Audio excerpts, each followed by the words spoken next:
नमस्कार, मी अनुज्ञा. हितगुज मध्ये आपलं स्वागत. आज आपण हितगुज मध्ये स्पर्धा परीक्षांद्वारे बँकिंग, राज्य आणि केंद्र शासनातील करिअरच्या संधींविषयी चर्चा करणार आहोत. आणि या विषयावर आपल्याला मार्गदर्शन करणार आहेत आयडियल ई लाईव्हचे प्राध्यापक नंदकिशोर परब. आयडियल क्लासेस ही 23 वर्षे शिक्षण क्षेत्रात कार्यरत असलेली संस्था आहे. ग्रामीण भागातील विद्यार्थ्यांची उच्च शिक्षणाची गरज लक्षात घेऊन या संस्थेने 2009 पासून आयडियल ई लाईव्ह उपग्रहाच्या माध्यमातून संपूर्ण भारतभर शैक्षणिक मार्गदर्शन करणारा एक स्वतंत्र विभाग सुरू केला. नंदकिशोर परब हे आयडियल ई लाईव्हच्या या स्पर्धा परीक्षा विभागाचे प्रमुख आहेत. आज आपण त्यांच्याकडून या संकल्पनेविषयी तसंच स्पर्धा परीक्षांविषयी जाणून घेणार आहोत. तुम्ही सुद्धा या चर्चेमध्ये सहभागी होऊ शकता. त्यासाठी अर्थातच आमचा टोल फ्री क्रमांकावर आम्हाला संपर्क करा. आमचा टोल फ्री क्रमांक तुम्हाला माहितीच आहे, 1800-22-1010. तेव्हा आता नंदकिशोर परब यांचं स्वागत करून कार्यक्रमाला सुरुवात करूया. नमस्कार, तुमचं स्वागत जी 24 मध्ये. आज आपण एकूणच स्पर्धा परीक्षांद्वारे बँकिंग, राज्य शासन आणि केंद्र शासनाच्या जे त्या ठिकाणच्या अपॉर्च्युनिटीज आहेत त्याबद्दल बोलणार आहोत. तुम्हाला सुरुवातीला हे सांगा की बँकिंग क्षेत्रामध्ये कुठल्या कुठल्या अपॉर्च्युनिटीज आहेत स्पर्धा परीक्षांद्वारे? संपूर्ण भारतभरामध्ये सध्या 27 पब्लिक सेक्टरमधल्या बँका कार्यरत आहेत आणि ह्या संपूर्ण पब्लिक सेक्टरमधल्या बँकांमध्ये जी काम करणारी मॅनपॉवर आहे किंवा जे कर्मचारी आहेत ते सुमारे 7 लाखाच्या संख्येमध्ये कर्मचारी आहेत. येणाऱ्या 2 ते 3 वर्षामध्ये म्हणजे साधारणतः 2010 पासून 2013 पर्यंत फक्त रिटायरमेंटमुळे इथले कर्मचारी रिटायरमेंट घेत असल्यामुळे जवळपास 40,000 लोकांची उणीव पुन्हा ह्या बँकिंग इंडस्ट्रीला भासणार आहे. फायनान्स मिनिस्ट्रीच्या माध्यमातून जो काही अहवाल सध्या प्रसिद्ध केलेला आहे त्या अहवालामध्ये त्यांनी म्हटलेलं आहे की 2010 ते 2013 ह्या दरम्यान सुमारे 85,000 मॅनपॉवरची किंवा मनुष्यबळाची गरज ह्या बँकिंग क्षेत्राला आहे. ह्या 85,000मध्ये साधारणतः 31,000 स्केल 1चे अधिकारी म्हणजे ज्याला आपण प्रोबेशनरी ऑफिसर म्हणतो आणि साधारणतः 50,000 क्लेरिकल पदाची जी काही मॅनपॉवर आहे त्यांची गरज निर्माण होणार आहे.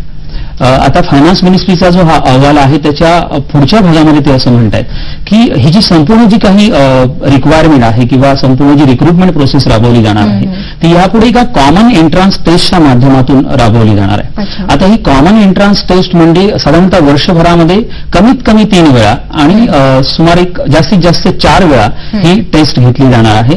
यासाठी संपूर्ण भारतभरातील विद्यार्थ्यांना ह्या स्पर्धा परीक्षेला बसता येईल आणि बँकिंग सेक्टरमध्ये जर करिअर करायचं असेल तर ही टेस्ट त्यांच्यासाठी अनिवार्य असेल.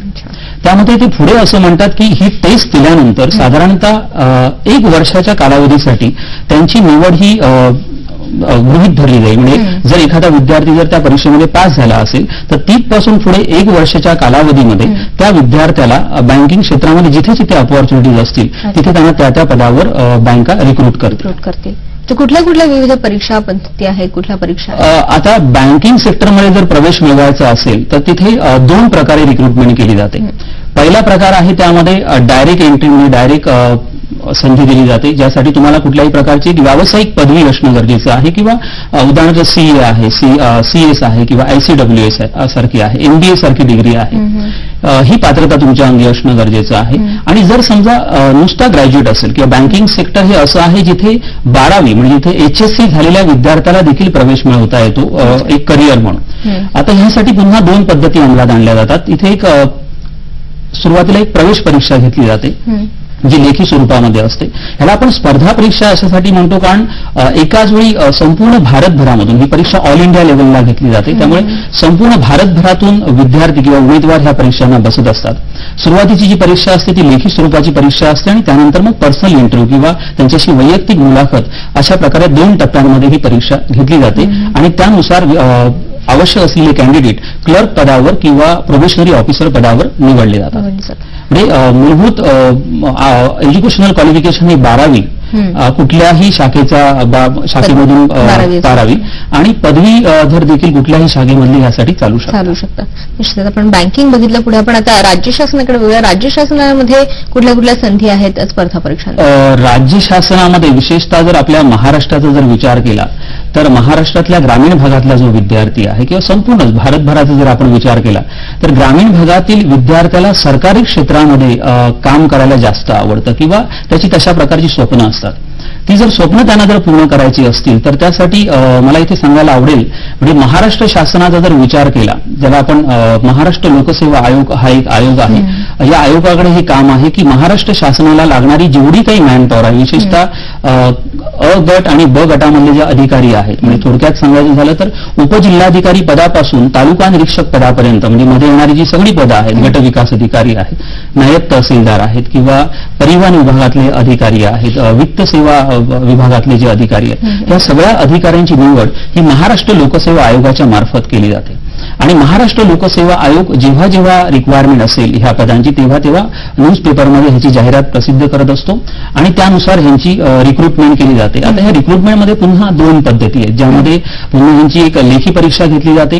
लेखी परीक्षेमध्ये ऑब्जेक्टिव्ह परीक्षा, त्यामध्ये पुन्हा दुसरी लेखी स्वरूपाची परीक्षा असते आणि त्यानंतर इंटरव्ह्यू, अशा प्रकारे ह्या टप्प्यांमध्ये ही परीक्षा घेतली जाते. आणि ह्यासाठी कुठल्याही शाखेचा पदवीधर ही कमीत कमी शैक्षणिक अर्हता मानली जाते आणि वय वर्ष 21 ते 30 आणि नंतर पुन्हा ओबीसी किंवा एससी एसटी जर कॅन्डिडेट असेल तर त्यानुसार महाराष्ट्र शासनाचे जे काही नियम आहेत त्या नियमावलीनुसार त्यांना वयामध्ये शिथिलता मिळू शकते.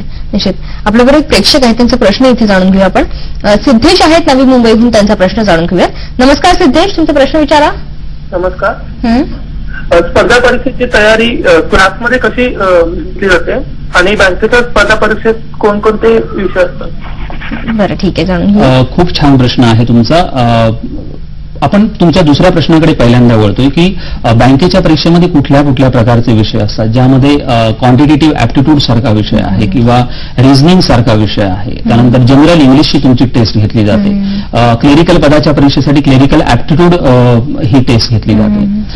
आता तर सगळंच आधुनिक म्हणजे युग आहे, त्यामुळे प्रत्येकाला कम्प्युटर हा आवश्यक असल्यामुळे प्रत्येक क्षेत्रामध्ये म्हणा, तसंच बँकिंग क्षेत्र हे त्याला अपवाद नाहीये. बँकिंग क्षेत्रामध्ये देखील कम्प्युटरचा प्रवेश कधीचा झालाय, त्यामुळे कम्प्युटर नॉलेजची देखील टेस्ट त्यामध्ये घेतली. तर प्रामुख्याने हे 4 विषय म्हणजे गणिताशी निगडीत 2 विषय, जनरल इंग्लिश आणि क्लेरिकल ऍप्टिट्यूड किंवा कम्प्युटर नॉलेज, ह्यापैकी एक विषय, अशा प्रकारे साधारणतः विषयांची रचना असते आणि कमीत कमी 200 ते 250 मार्कांपर्यंतची ही परीक्षा असते.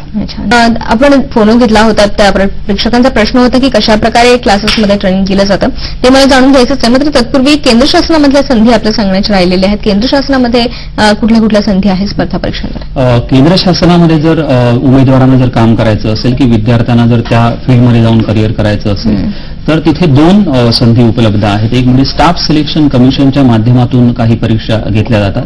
त्यामध्ये सेंट्रल एक्साइज ऑडिट अशा प्रकारच्या ठिकाणी विद्यार्थी करिअर करू शकतात. एवढंच नव्हे तर ज्यांच्याकडे स्किल आहेत त्या स्किल ओरिएंटेड प्रकारच्या देखील काही, आत्ताच एक जाहिरात निघालेली आहे, विद्यार्थ्यांनी स्टाफ सिलेक्शनच्या वेबसाईटवर जाऊन त्याची माहिती घ्यावी की ज्यांच्या हातामध्ये स्किल आहेत किंवा ज्याला ITI सारखे कोर्सेस केलेले जे विद्यार्थी आहेत त्यांच्यासाठी खूप चांगल्या अपॉर्च्युनिटीज आहेत. दुसरी जी केंद्र शासनातील जी एंट्री आहे ती सगळ्यात महत्वाची परीक्षा, ज्याला मदर ऑफ ऑल एक्झामिनेशन्स म्हटलं जातं, ती परीक्षा म्हणजे UPSCची परीक्षा.